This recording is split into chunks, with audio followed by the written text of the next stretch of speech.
Hello student, welcome back. How are you? I'm sure you all will be good and healthy. Now, today's topic is Gramsri written by Sumitra Nandan Pant. So let's begin it. सबसे पहले हम जानेंगे अपने कवि के बारे में।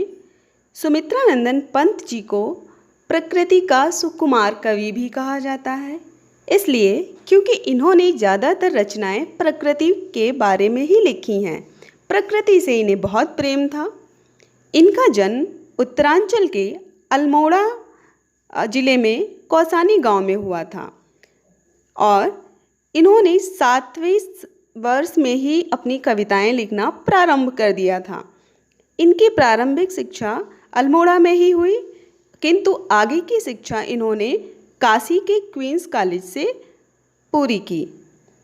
इनकी कुछ प्रमुख रचनाएं हैं जो इन्होंने लिखी हैं।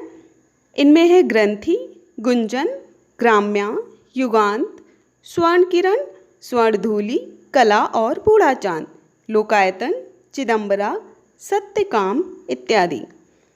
इनको कुछ पुरस्कारों से भी विभूषित किया गया, जैसे पद्म भूषण, ज्ञानपीठ, साहित्य अकादमी और नेहरू पुरस्कार। तो चलिए हम अपनी कविता का प्रारंभिक ज्ञान लेते हैं, उसकी कुछ जानकारियाँ। Then I will explain poem. इस कविता में सुमित्रा नंदन जी ने गांव के अनुपम सौंदर्य का वर्णन किया है। बसंत ऋतु में कैसे गांव हरा भरा और सुंदरता से भरपूर होता है, किस तरह से वहाँ के फल फूल, सब्जियों, नदियों के किनारों और खेतों की हरियाली में सुंदरता बरसती है। इन सभी को उन्होंने अपनी इस कविता में समेट लिया है। कविता में उन्होंने विशेष रूप से मानवीकरण अलंकार, अनुप्रास अलंकार, रूपक और उपमा अलंकार का प्रयोग किया है। सुमित्रा नंदन जी जैसे कि प्रकृति के कवि ही कहे जाते हैं, तो इतनी सच्चाई और इतनी सादगी से उन्होंने गांव के सौंदर्य का वर्णन किया है कि यदि आपने कभी गांव नहीं भी देखा है, तब भी कविता को पढ़ते हुए अपनी कल्पनाओं में उसे देख सकते हैं, उसे अनुभव कर सकते हैं।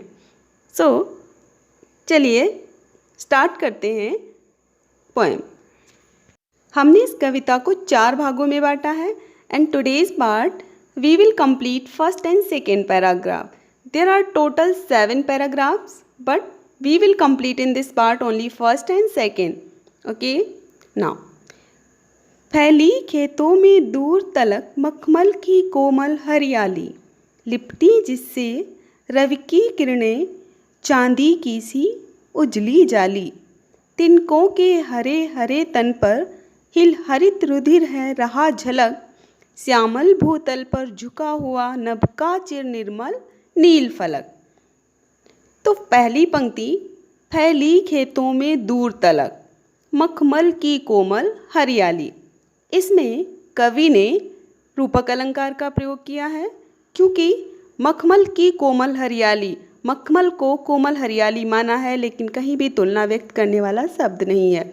ठीक है, अब इसमें कवि कह रहा है जब वो गांव के सुंदर हरे भरे फसलों से लहलहाते खेत देखता है तो वो सब उससे किसी मखमली हरे रंग की चादर की तरह प्रतीत होते हैं। इसीलिए वो कहता है कि ये हरे भरे खेत देखकर ऐसा लग रहा है कि जैसे किसी ने हरी मखमली चादर दूर तक बिछा दी हो। लिपटी जिससे रवि की किरणें चांदी की सी उजली जाली, इसमें उपमालंकार है, चांदी की सी उजली जाली, अर्थात वो जो ओस की बूंदें हैं और उन पे जो सूर्य की किरणें पड़ती हैं, ऐसा लग रहा है कि वो चांदी की जाली के जैसी हैं। सी यहाँ पे वाचक शब्द है, इसलिए यहाँ पे उपमा अलंकार है। Keep remember these points. तो इसमें कवि कह रहा है कि जब इन पौधों पर ओस की बूंदें पड़ती हैं और जब सुबह उन पर सूर्य की किरणें आकर पड़ती हैं तो ये बूंदें चांदी की तरह झिलमिलाने लगती हैं और ऐसा लगता है जैसे दूर तक किसी ने चांदी की जाली बिछा दी हो, जो इसकी सुंदरता को और बढ़ा देता है।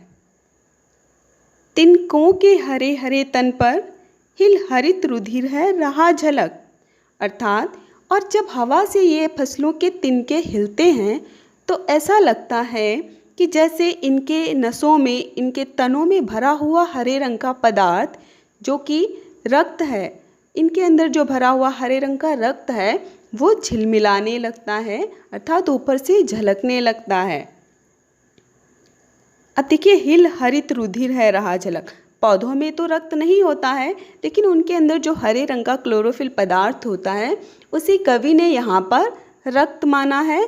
तो यहाँ पे मानवीकरण अलंकार है, क्योंकि मानवीकरण अलंकार में हम सजीव चीज़ों, वस्तुओं, भावनाओं को निर्जीव वस्तुओं में से कंपेयर करते हैं, तुलना करते हैं, या निर्जीव वस्तुओं को सजीव मान लिया जाता है। तो यहाँ पर भी उस हरित पदार्थ को सजीव माना गया है, क्योंकि रक्त जो है वो सजीव मानव के अंदर पाया जाता है, वो एक सजीव तत्व है। तो यहाँ पर मानवीकरण अलंकार है। ओके, तो इन पॉइंट्स को हमें ध्यान रखना है। श्यामल भूतल पर झुका हुआ नभ का चिर निर्मल नील फलक। अंतिम पंक्ति में यहाँ पर रूपक अलंकार का प्रयोग हुआ है। चिर निर्मल नील फलक, नीले आकाश को आंचल माना गया है। ठीक है, तो यहाँ पे दो वस्तुओं में तुलना है, किंतु तुलना करने वाला शब्द नहीं है, तो इसलिए यहाँ पे रूपक अलंकार है। अब जो भूमि है वो कैसी है? सांवली है। श्यामल भूतल पर, भूतल अर्थात धरातल, पृथ्वी, इस सांवले रंग की धरती पर ये जो नीले रंग का स्वच्छ निर्मल आकाश है वो ऐसे झुका हुआ है जैसे किसी ने स्वच्छ नीला आंचल इस पर बिछा दिया हो। ठीक है, नभ अर्थात आकाश, चिर का मतलब वस्त्र होता है, तो वस्त्र यहाँ पे उसे आंचल से माना गया है, आंचल माना गया है। निर्मल, स्वच्छ, और नील फलक अर्थात नीले रंग का आकाश, फलक आकाश को कहते हैं। तो इन पंक्तियों का भाव कुछ ऐसे होगा कि सांवले रंग की धरती पर जैसे नीले रंग का स्वच्छ आकाश आंचल की तरह बिछा हुआ है, जिससे इस दृश्य का सौंदर्य और अधिक बढ़ जाता है। तो I hope you understood these lines.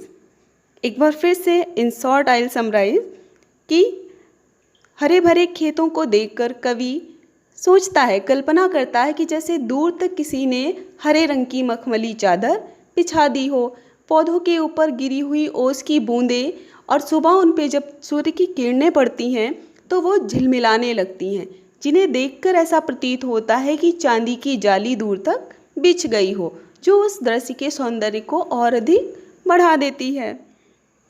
हवा चलने से तिनकों में भरा हुआ हरे रंग का पदार्थ, ऐसा लगता है कि उनके अंदर का रक्त है जो हवा चलने से हिल रहा है, और इस सांवली धरती पर नीले रंग का स्वच्छ आकाश किसी आंचल की तरह बिछा हुआ है, और कवि ये सब देखकर मुग्ध हो जाता है।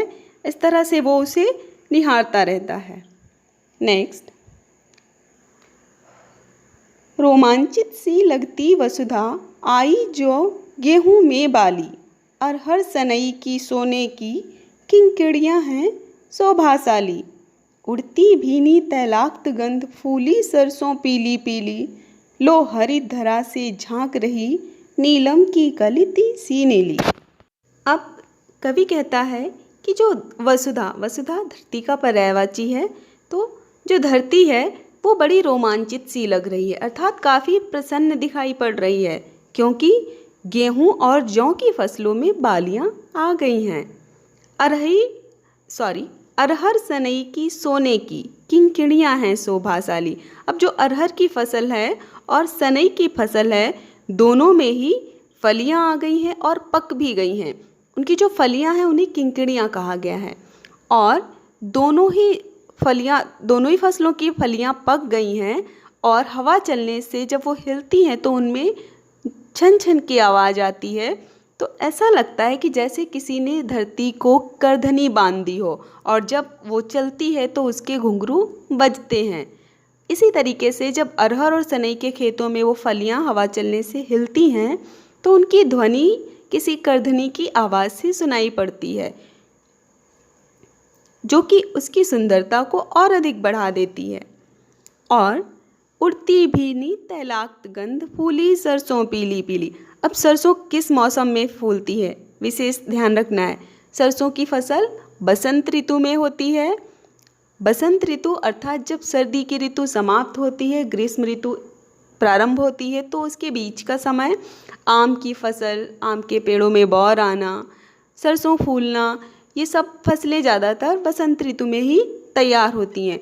और बसंत को मौसम का राजा माना जाता है क्योंकि वो सबसे सुंदर ऋतु होती है। इस समय सुंदरता अपनी चरम सीमा पर होती है। इसीलिए कवि कहता है कि जो खेतों में सरसों है वो फूल गई है, और जब उन खेतों से हवा होकर गुजरती है तो वो भी सुगंधित हो जाती है। उसमें हल्की, भीनी का मतलब मंद, हल्की, तो हल्की हल्की उसमें तेल युक्त खुशबू आने लगती है। लो हरित धरा से झांक रही नीलम की कली, तीसी नीली, और साथ ही साथ हरे भरे खेतों के बीच कहीं कहीं अलसी के पौधे, तीसी मीन्स अलसी होता है, तीसी मतलब अलसी, अलसी जो सरसों की तरह एक फसल होती है जिसमें तेल निकाला जाता है।